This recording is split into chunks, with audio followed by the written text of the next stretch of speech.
असली अग्नि परीक्षा 11 तारीख से शुरू होगी। जी हां, 11 नवंबर, जब इस यात्रा का दूसरा फेज शुरू होगा। और जो दूसरा चरण इस यात्रा का है वो शुरू होगा हरियाणा के बिल्कुल आखिरी छोर राजस्थान के साथ सटता हुआ भिवानी महेंद्रगढ़ लोकसभा का, महेंद्रगढ़ जिले का नांगल चौधरी विधानसभा क्षेत्र।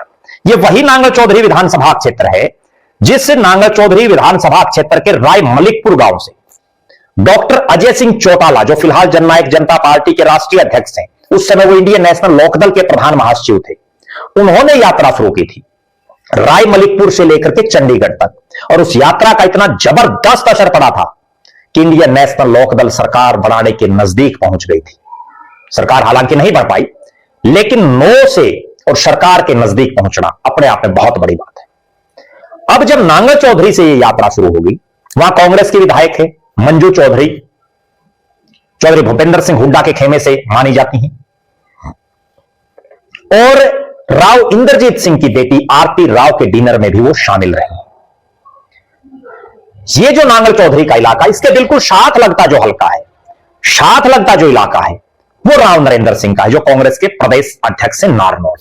यह यात्रा भिवानी महेंद्रगढ़ के नांगल चौधरी के अलावा रोहतक, सोनीपत और करनाल लोकसभा क्षेत्र के कुल मिलाकर के 13 विधानसभा क्षेत्रों में सद्भाव का संदेश लेकर के जाएगी।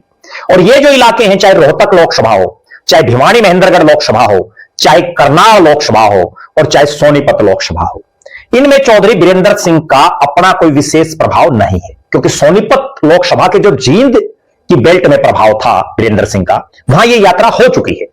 अब सोनीपत का इलाका है, करनाल लोकसभा है, रोहतक लोकसभा जो खुद जहां से दीपेंद्र सिंह हुड्डा सांसद हैं, और भिवानी महेंद्रगढ़, इस पूरी बेल्ट में हुड्डा परिवार का राजनीतिक तौर पर कांग्रेस में वर्चस्व है, दबदबा है।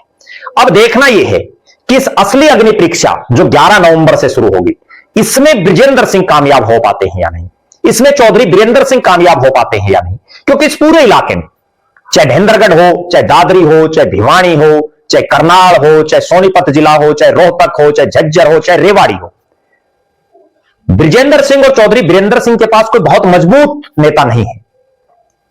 और ना ही इन इलाकों से चौधरी बीरेंद्र सिंह और बृजेंद्र सिंह ने कोई चुनाव लड़ा, क्योंकि बीरेंद्र सिंह और बृजेंद्र सिंह ने हमेशा जींद के आसपास की ही राजनीति की है।